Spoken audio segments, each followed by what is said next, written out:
Autour du monde, quelques irréductibles marins naviguent encore sur des bateaux aux formes inchangées depuis des siècles.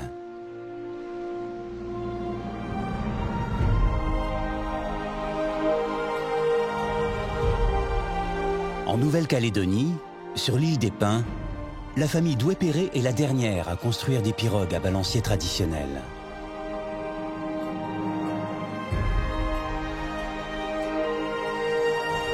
En Indonésie, les Bugis sont l'un des seuls peuples de l'archipel à maîtriser la construction navale de leurs ancêtres.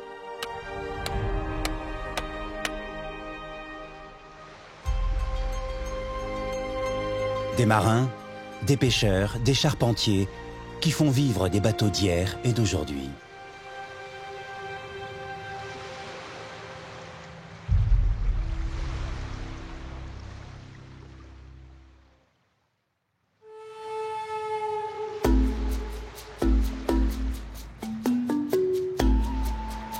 Au cœur du Pacifique, au sud-est de la Nouvelle-Calédonie, l'île des Pins apparaît dans toute sa splendeur.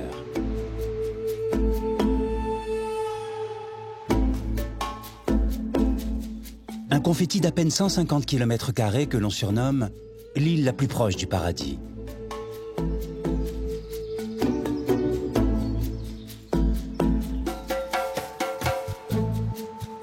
Des plages de sable fin, une nature luxuriante et des pirogues à balancier fendent l'eau turquoise des lagons.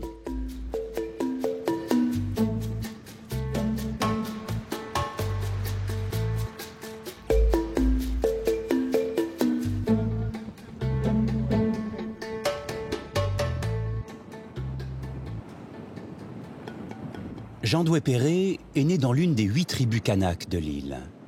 Il appartient au clan de la mer et il a besoin d'une nouvelle pirogue. Ce matin, il part avec son oncle Joseph, l'un des derniers à connaître les secrets de fabrication d'une pirogue à balancier calédonienne. On va chercher un bois dans la forêt, là. On va juste derrière la pointe, là. Puis on va essayer de repérer un bois pour construire une pirogue avec.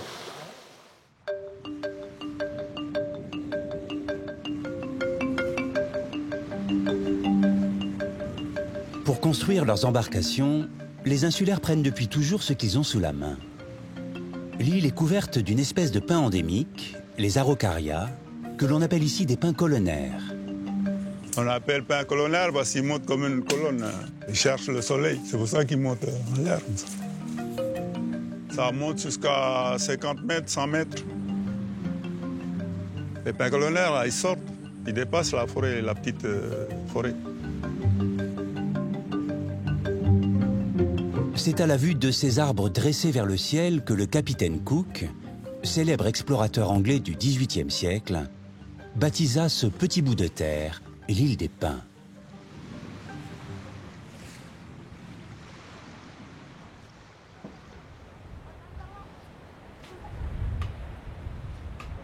Le groupe s'enfonce dans la forêt à la recherche de l'arbre idéal pour la pirogue.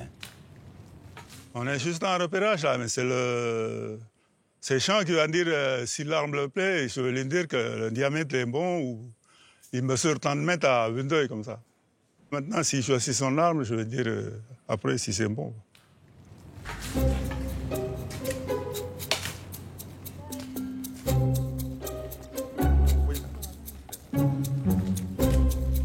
Mais regardez là, si c'est bon. C'est toi qui vas faire la pyro. Allez, regarde voir ça.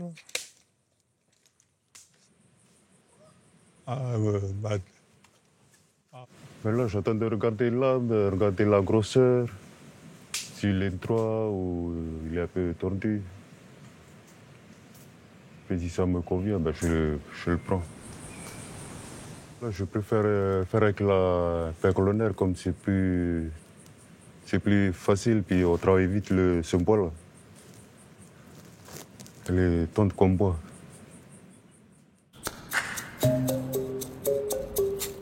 Le pin colonnaire est utilisé pour la coque de la pirogue. Mais dans la forêt, chaque essence a son utilité. On utilise le bois, voilà, celui-là, là, qui est devant le yeux, là, parce qu'il est flexible, il est résistant, celui-là. On prend pour le mât de pirogue et puis les traverses relie le balancier à la coque principale. Celui-là, c'est un faux hoop, on le prend pour faire la charpente. C'est un bois qui a... Le cœur, il est chaunâtre, bien jaune.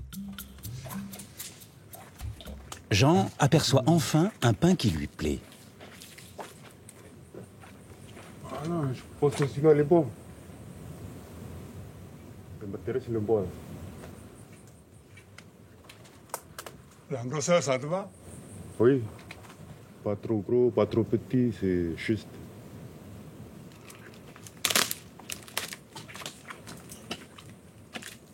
Oui, il y a 80. 80. Ah, ok. Je vais juste marquer mon initial là. Voilà, c'est pour que s'il y a quelqu'un qui arrive, il voit le bois, il ne va pas couper parce qu'il y a mon initial à côté. Il va trouver un autre bois ailleurs.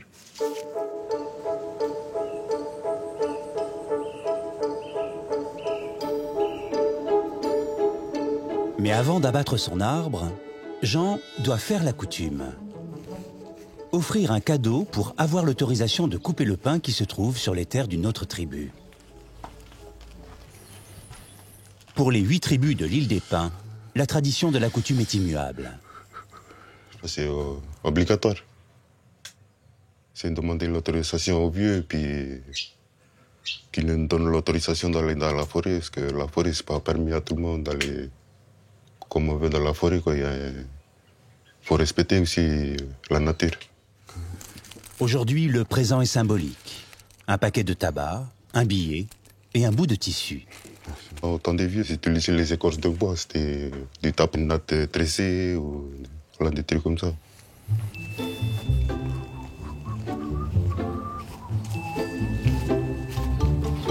Chaque étape de la construction de la pirogue tient compte du cycle lunaire. C'est bientôt la pleine lune. Bientôt la bonne lune pour couper l'arbre. Coupe pas les arbres n'importe quoi. On coupe toujours après la pleine lune. Quand la sève du bois est descendue de l'arbre.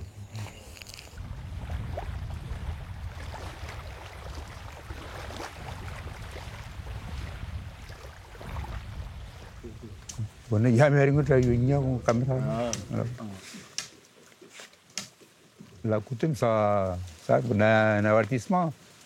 Si je veux couper une pirogue ou demander un bout de terrain sur un îlot, c'est obligé qu'on fasse une coutume. Pour avertir la tribu, le clan, la famille. Voilà. Comme ça, ils sont au courant de ce qu'on fait. C'est important. C'est parce qu'on n'est pas tout seul. Dès demain, Jean reviendra couper son arbre. La construction de sa nouvelle pirogue pourra alors commencer.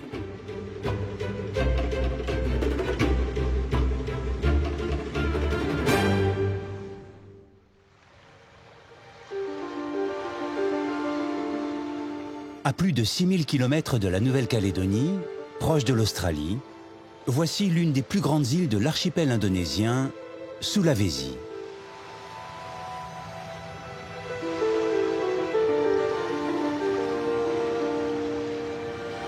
Le petit village de Tanah Beru est situé à l'extrême sud de l'île. Un village, ou plutôt une longue plage qui abrite un chantier naval exceptionnel.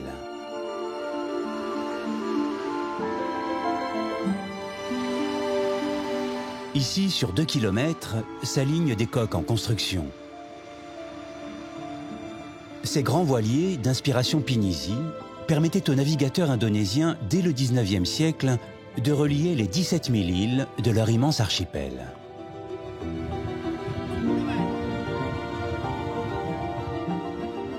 Depuis une cinquantaine d'années, les moteurs ont remplacé les voiles sur les Pinisi.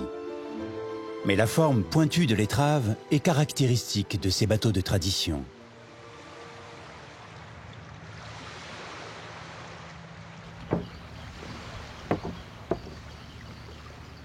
Bachir est l'un des meilleurs charpentiers de Pinisi de Tanah Beru.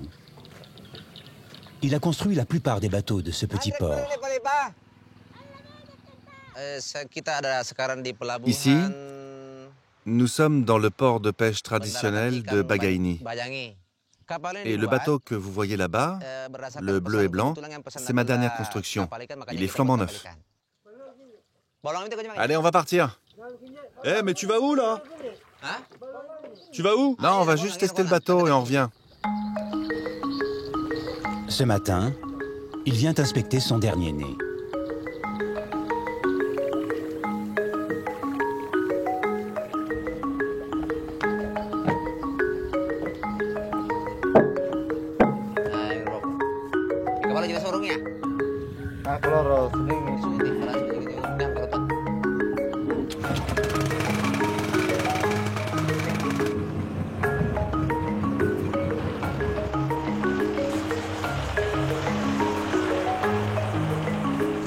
Avant de commencer à naviguer, il faut vraiment vérifier que les machines à l'intérieur du bateau soient dans un bon état et qu'elles soient prêtes à démarrer.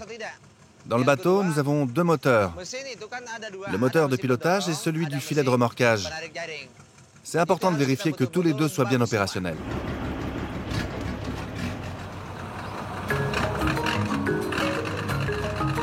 Bachir et son équipe vont faire naviguer leur bateau pour la première fois.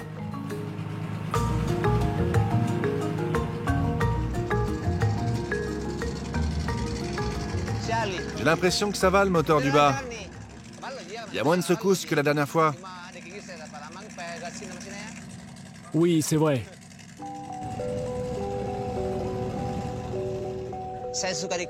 J'aime beaucoup être sur ces bateaux pour apprécier l'assemblage fait par les charpentiers de marine et voir aussi que la forme du bateau est bien respectée. Mais ce que j'apprécie encore plus quand le bateau est terminé, c'est que la pêche soit bonne. Si mon bateau leur porte chance, les pêcheurs sont contents, et donc moi aussi.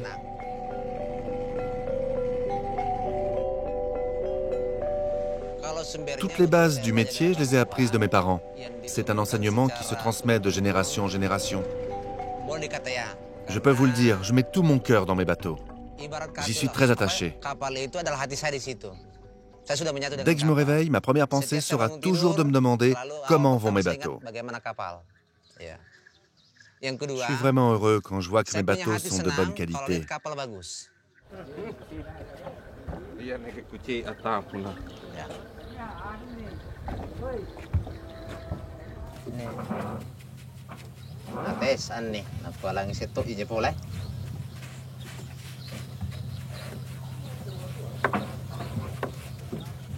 Je suis en train de faire un peu de maintenance. Je reprends la peinture sur certaines parties qui ne sont pas encore très belles. C'est important de passer une dernière couche de peinture. Ça permet de bien le protéger. Ce n'est pas simplement décoratif, c'est vraiment pour la protection du bateau.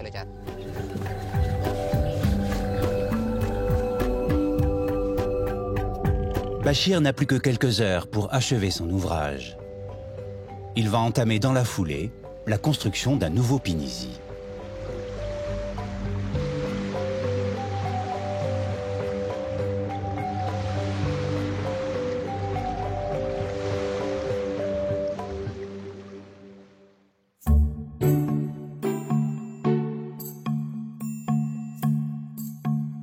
Retour sur l'île des Pins, au large de la Nouvelle-Calédonie.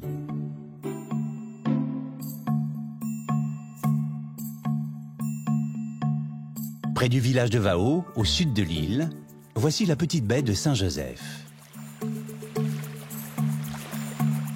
Elle abrite des pirogues, bien sûr, mais aussi le petit chantier naval de Joseph, dernier charpentier de marine de l'île.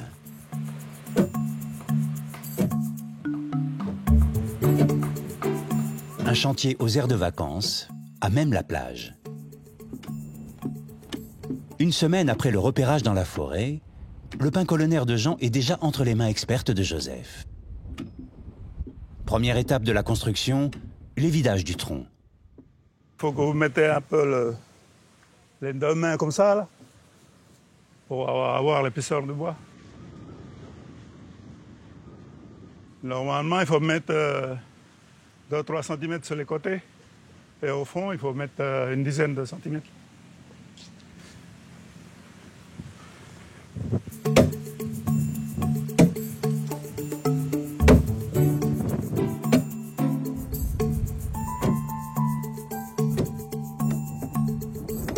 Chaque nouvelle construction de pirogue se fait en famille.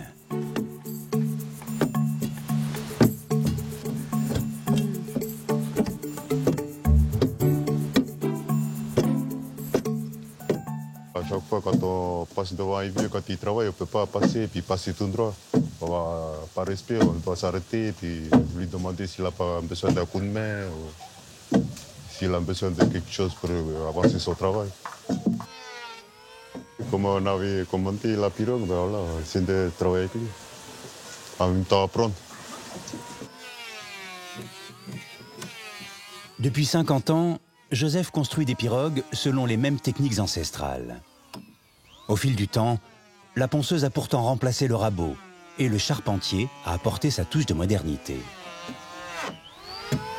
La technique a changé avec les produits modernes maintenant. Il y a la colle maintenant, l'étanchéité elle est à 100%. Mais avant, c'était avec l'écorce de Niaouli, ça fuyait de tous les bords. Il reste encore 15 jours de travail à Joseph pour terminer cette nouvelle pirogue. Chaque année, il en construit une dizaine. Je ne pense pas que la pirogue va partir parce qu'il y a les bateaux à moteur. Au contraire, elle est en train de renaître encore. Les jeunes s'y mettent à construire les pirogues. Avant, il y avait que 2 ou 3 pirogues ici.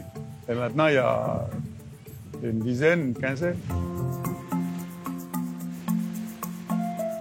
C'est dans le sang, quoi. Même les enfants, là, c'est dans le sang. La pirogue, elle est unique à l'île des Pins, il faut la garder. C'est l'emblème de l'île des Pins. Un emblème qui trouve son utilité au quotidien. Sur l'île des Pins, on aime pêcher en pirogue à balancier.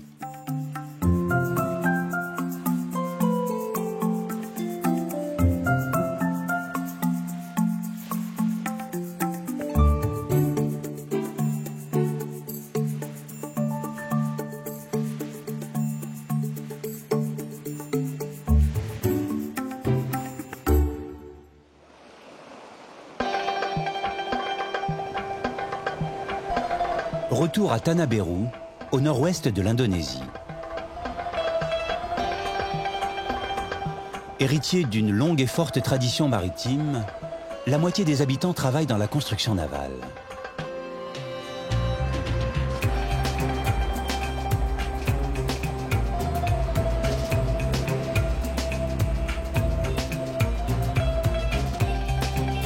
Pour Bachir, le charpentier de marine, la voie était toute tracée.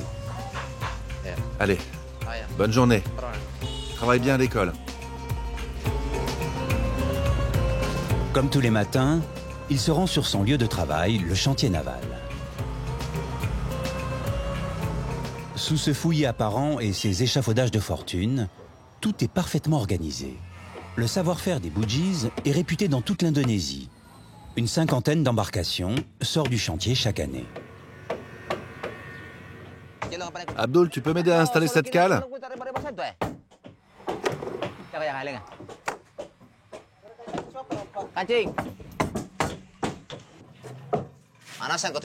Tiens-moi la planche, s'il te plaît.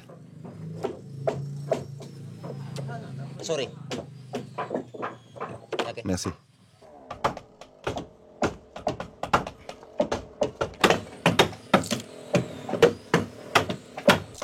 On a toujours utilisé ce genre d'outils très simples. C'est vraiment des outils qu'on utilise depuis des siècles. C'est une tradition que nous perpétuons encore. Même si nous avons d'autres outils, ils ne représentent qu'un tiers de notre matériel.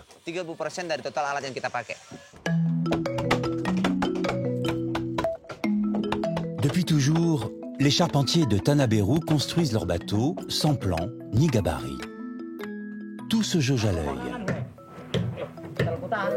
Vas-y doucement, doucement.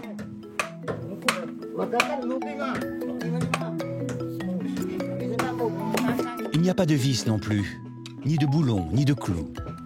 Tout est assemblé avec des chevilles taillées dans le même bois que les planches du bateau.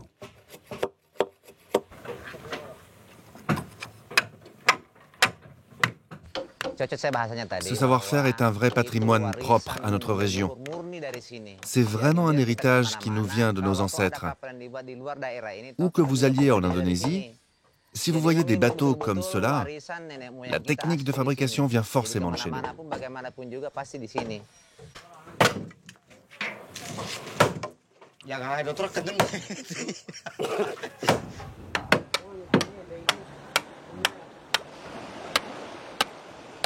Abdul est le beau-père de Bachir.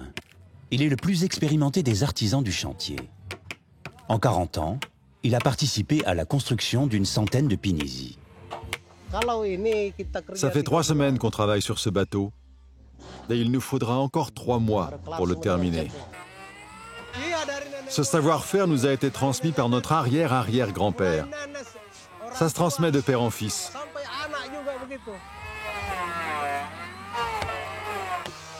Ce savoir-faire est reconnu officiellement.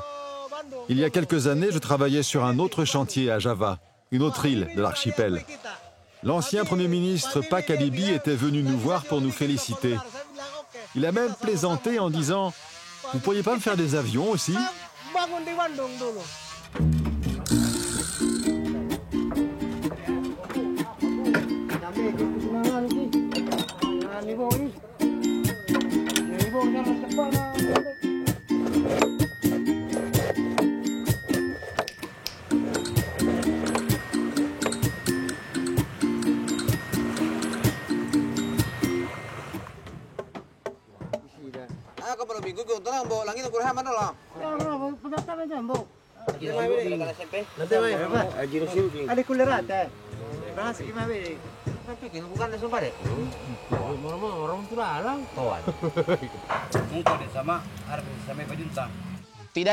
Nous sommes tous voisins ici. Nous sommes comme une grande famille. Mais il y a quand même une certaine organisation.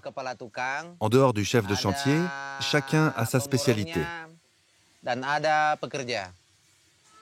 C'est dans cette atmosphère détendue que nous construisons nos bateaux.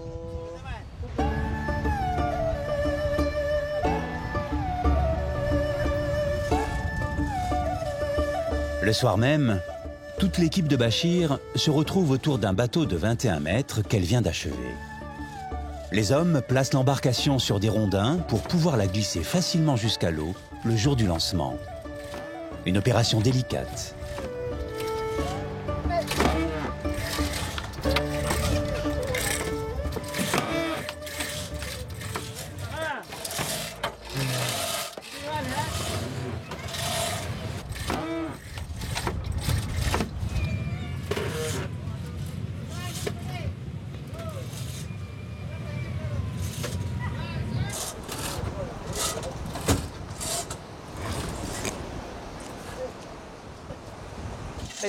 Là, faudrait peut-être changer de côté, non?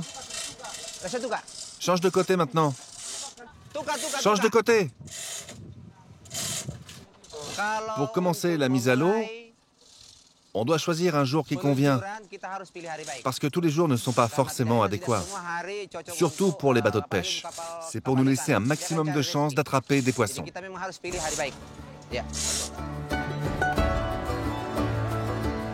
Ce bateau traditionnel n'est pas un simple gagne-pain pour Bachir et les autres artisans. C'est un objet précieux qu'ils remettent alors à une autre corporation du village, les pêcheurs.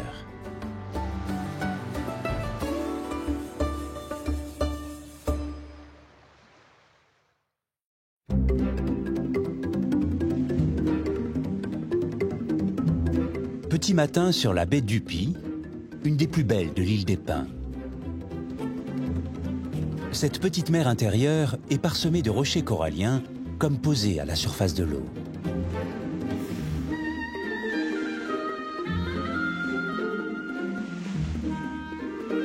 C'est ici que Jean et les siens viennent pêcher le mulet. Chez les Kanaks, la pêche est presque exclusivement une histoire d'hommes. Jean navigue avec Joseph, Alexandre, son frère, et son jeune neveu. Tous appartiennent au clan de la mer.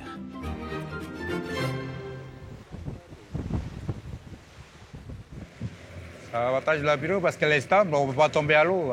Avec les canottes, on peut chavirer. Là. Il y a de l'espace.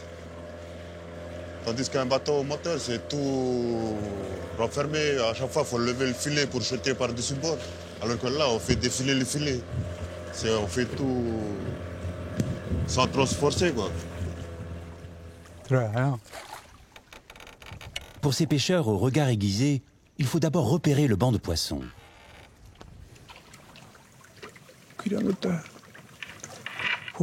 Faut faire vite, en direction là. On baisse? Ah, il y a un poisson là qui saute là, on dirait qu'ils sont descendus là. Très bien. On voit la poussière. Oui, là, c'est un peu. On voit une tache qui est un peu sombre, là. On va voir si ça se déplace, c'est le poisson. Là, ils ont vu un gros pan, là, on va vite descendre la voile. Puis on va essayer de les attraper quelques-uns pour manger ce soir.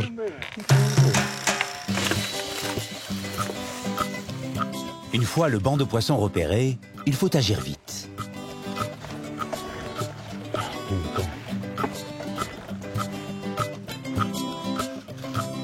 À l'arrière de la pirogue, Joseph et Abel déroulent un filet de 100 mètres de long. Pour les rabattre dans le filet, la technique est imparable. Il suffit de faire du bruit. Ah, j'attends de taper l'eau pour faire fuir le poisson puis dans le filet.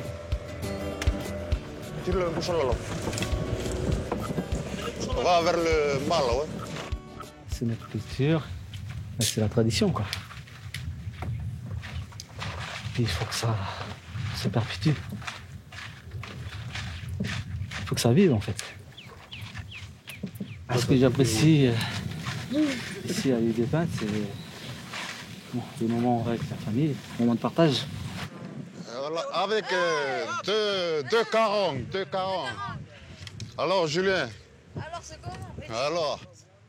Aujourd'hui, la pêche se résume à une dizaine de poissons seulement qui se sont laissés piéger. Ah, il y a toujours Mulet. Eh oui, il est là. En plus, c'est le beau du filet.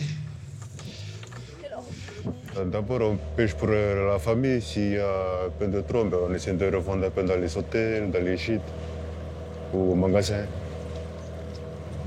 Voilà, il y a un poisson.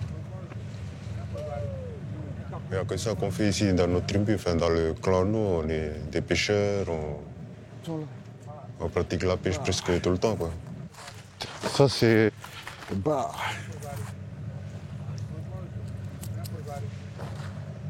J'apprécie tous les moments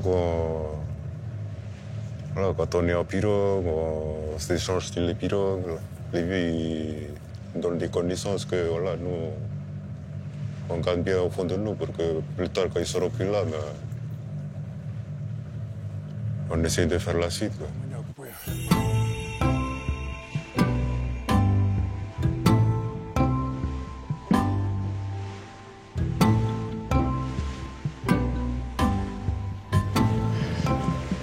La pirogue, c'est un moyen de locomotion. On fait tout sur une pirogue. Il y a la pêche, il y a le tourisme, il y a le travail d'aller couper les bois dans les forêts, on met les poteaux, tout.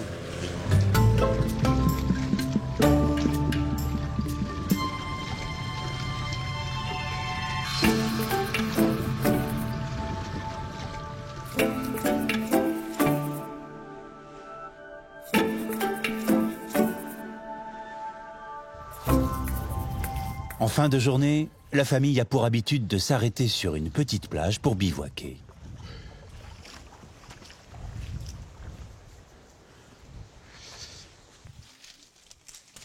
Et c'est parti. Petit moment pour se reposer un peu, prendre la force. Comme une pirogue, c'est lourd, c'est pas comme un bateau titolé comme ça. C'est lourd comme pour percher, pour faire les manœuvres. Arrivé à un moment, on est tous fatigués. Il faut bien qu'on arrive comme ça, là, on fait un petit feu, brûler un poisson.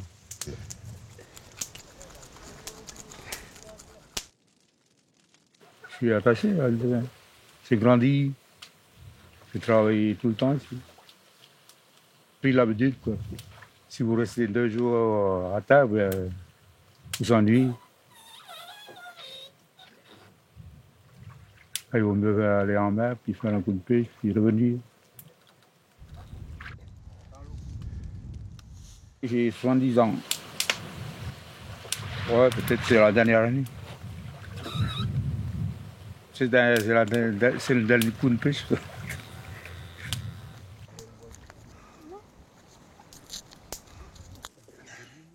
Comme dit le vieux, c'est notre...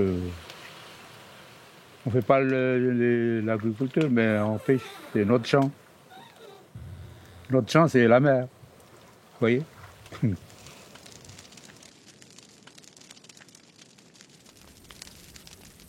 y a des moments où, quand il n'y a vraiment pas de poissons, on est obligé de rester jusqu'à au moins qu'on attrape quelques poissons pour pouvoir rentrer à la maison.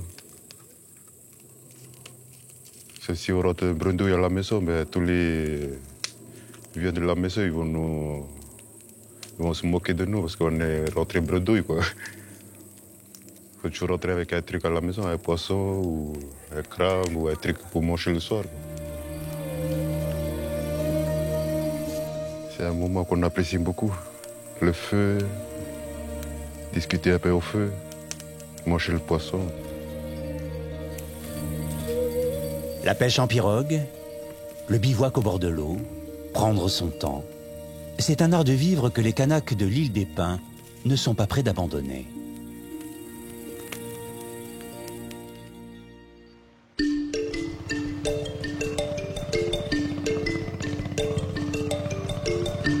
Le jour se lève à peine sur le petit port de Tanah Berru, en Indonésie.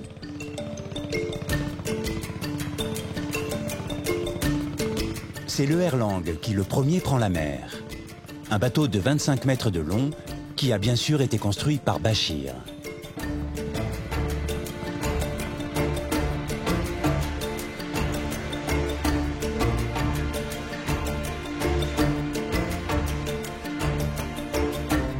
Huit pêcheurs ont pris place à bord. Comme toujours, ils partent pour la journée.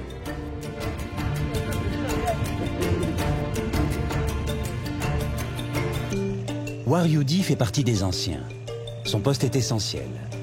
Avec 3 autres pêcheurs, il observe la surface de l'eau et guette sans relâche les bancs de poissons.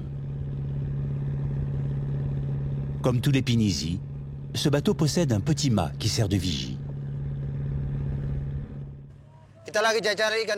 Nous avons aperçu quelques poissons de loin. C'est pour ça qu'on se fixe ici pour observer. Quelquefois, ils surgissent hors de l'eau, donc c'est plus facile pour nous. On a juste à les encercler avec le filet.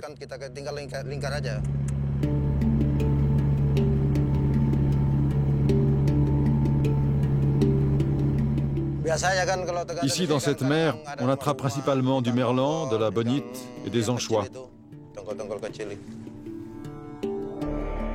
Ce genre de bateau est vraiment idéal pour la pêche au filet.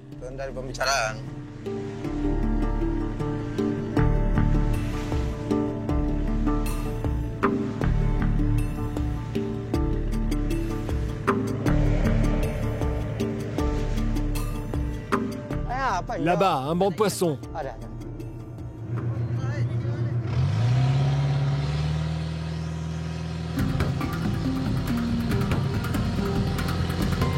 Aussitôt, le bateau met cap sur le banc de poissons.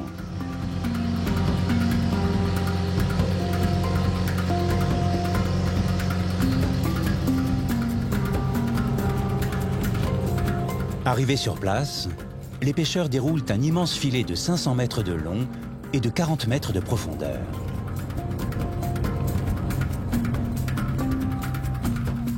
Le bateau commence sa manœuvre d'encerclement.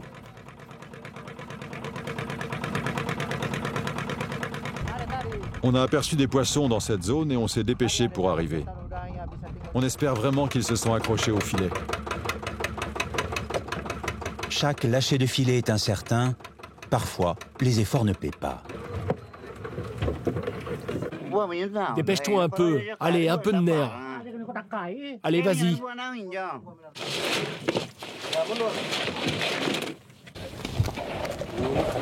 Il faut être nombreux pour remonter le filet car il est très lourd.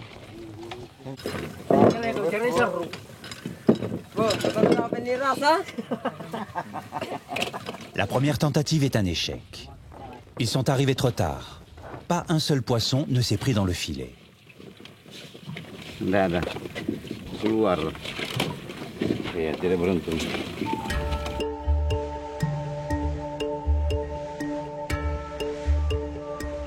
Les pêcheurs vont tenter leur chance plus loin. Ils ne peuvent pas se permettre de revenir bredouille.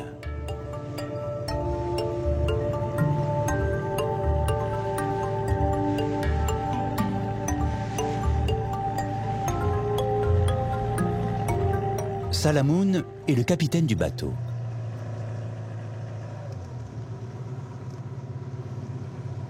La pêche, la construction de bateaux, ce sont nos métiers ici. C'est notre seul moyen de subsistance. Il n'y a qu'une petite centaine de pêcheurs aujourd'hui qui continuent d'utiliser des cannes à pêche ordinaires. Inra est le plus jeune à bord. Il a à peine 17 ans.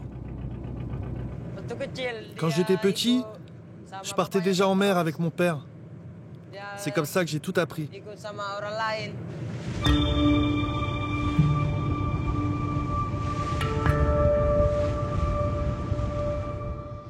Là-bas, un banc de poissons. On a trouvé du poisson.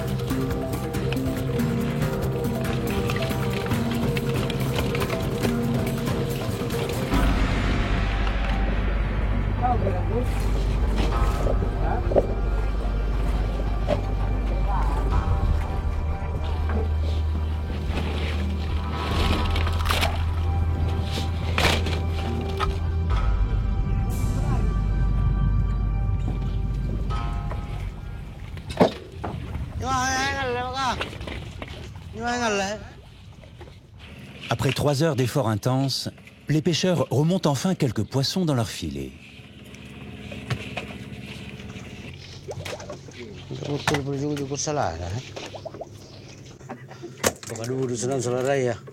C'est de la bonite. La pêche est moyenne, mais c'est suffisant. Alors les gars, la pêche a été bonne? On s'arrête pas tant qu'on n'a pas atteint les 5 millions de poissons.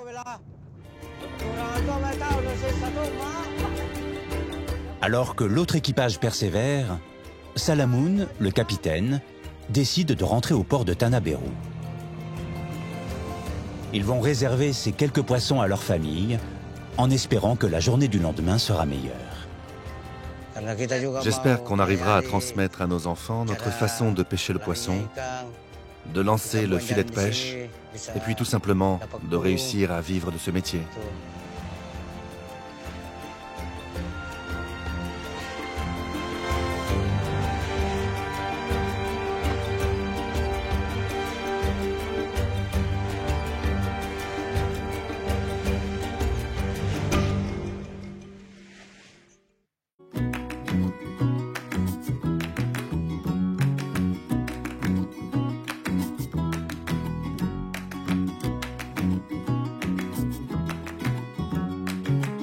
En Nouvelle-Calédonie, sur l'île des Pins, les femmes cultivent les champs pendant que les hommes pêchent.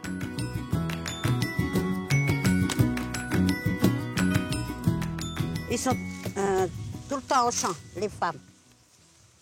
Et les hommes, ils sont au champ aussi, mais les hommes comme je suis mariée avec un pêcheur, il est toujours à la mer. Ils mentent, mais son univers, c'est la mer. Aujourd'hui, Sabine, la tante de Jean, va préparer un bougna, un plat de fête kanak, souvent à base de poisson. Je récupère la tubercule de manioc. On va s'en servir pour le bougna.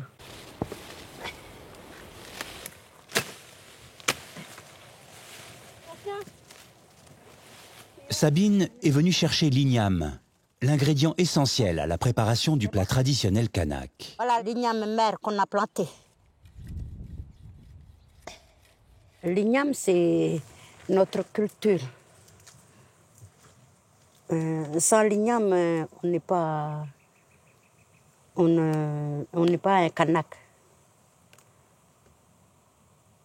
Celui qui a un champ d'igname, c'est dans notre coutume, il est grand. Allez, Mani, tiens, viens là, comme ça tu vas bien la tenir parce que voilà, à la deuxième étape, il faut aller chercher les feuilles de bananier. Pour un pugnat, il faut 5 feuilles de banane.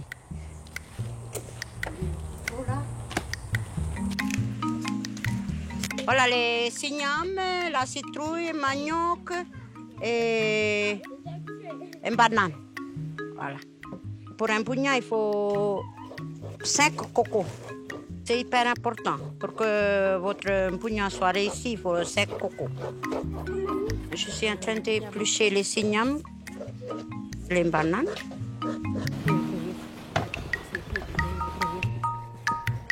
Toute la famille met la main à la pâte. C'est long la préparation d'un bouillon. Il va rester que le poisson. On attend le poisson. C'est du poisson frais que j'ai pêché ce matin.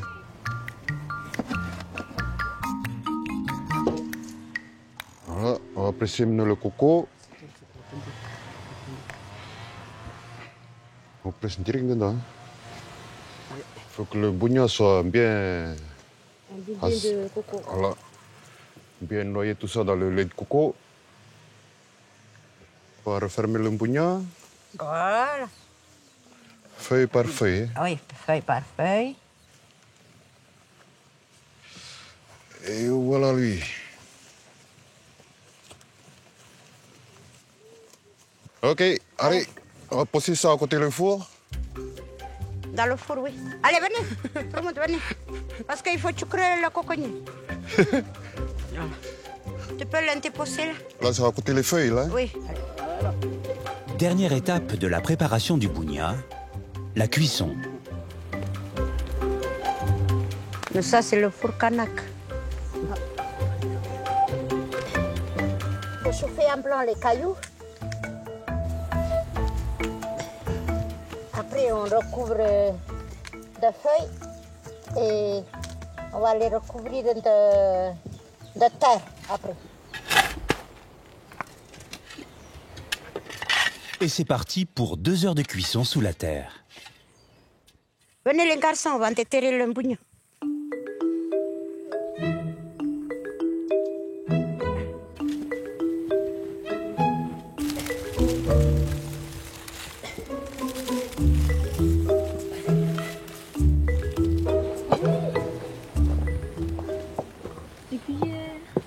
Ça sent bon, là. Ça sent bon, le petit bouillon. Alors, c'est pas beau, ça? Bon appétit, tout le monde. Merci. Ah ouais. Le lendemain, à l'aube, Jean est à nouveau sur sa pirogue. Une nouvelle journée de pêche commence dans le lagon.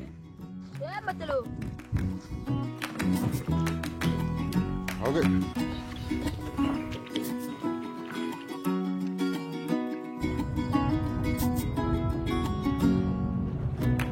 La famille Doué-Perré est la gardienne des traditions du clan de la mer de l'île des Pins. À bord de sa pirogue, semblable à celle de ses ancêtres, Jean compte bien les ancrer dans le présent et dans l'avenir.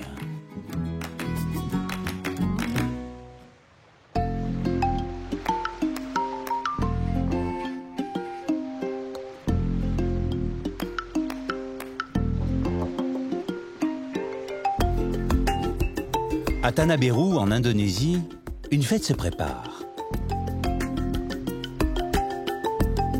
Akba, un pêcheur, vient d'acheter son premier bateau Pinisi pour la somme de 4 000 €. Sa famille organise une grande cérémonie avant la première sortie en mer.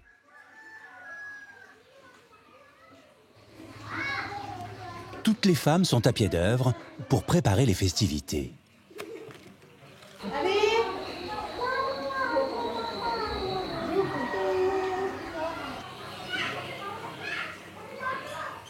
On prépare des ondés-ondés pour la cérémonie de ce soir.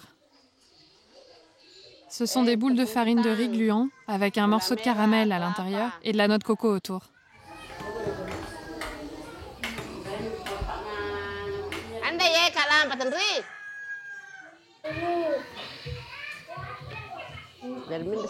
Même les enfants nous aident à préparer le repas de ce soir. Il n'y a pas assez de noix de coco, maman.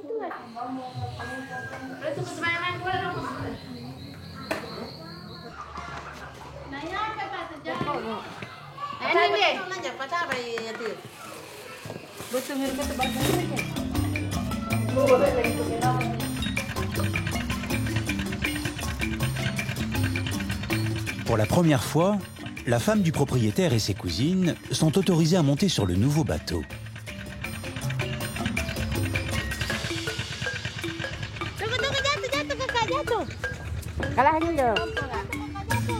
À Tanaberu, une croyance dit que les femmes portent malheur sur un chantier naval.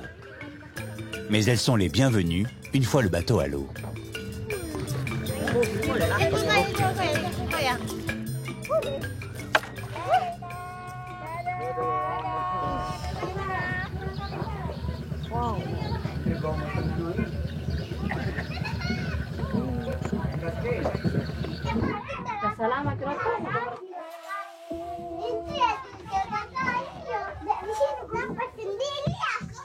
Allez, arrêtez les enfants, c'est pas le moment.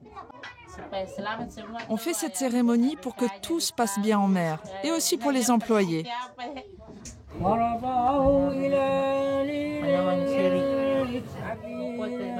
Akba a fait venir les 3 imams du village pour bénir son bateau.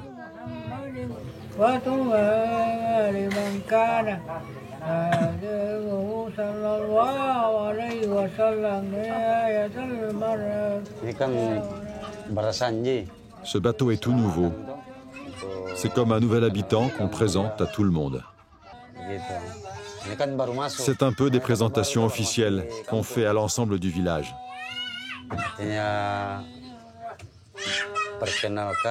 Et cet encens qu'on diffuse est censé nous apporter de la chance.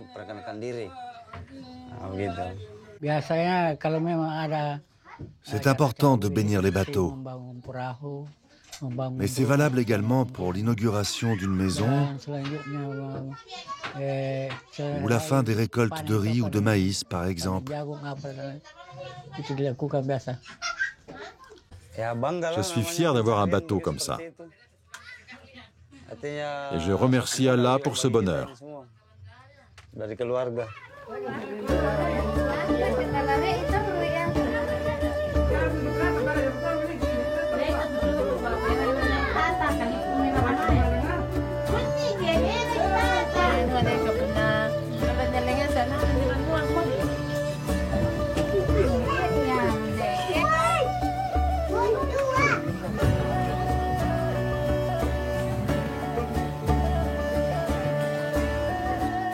Je bénis aussi cette machine pour qu'elle ne surchauffe pas.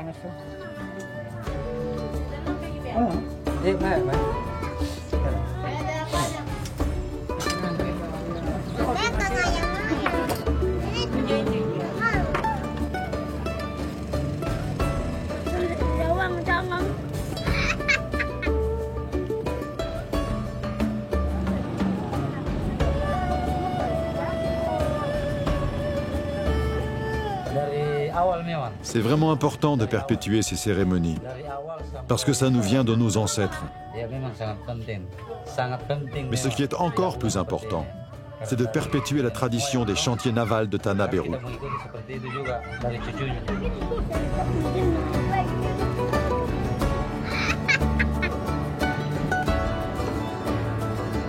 Dans un monde en perpétuel mouvement, ces bateaux sont un trait d'union entre hier et aujourd'hui, entre tradition et modernité. Utilisé au quotidien, c'est un patrimoine vivant qui a encore de beaux jours devant lui.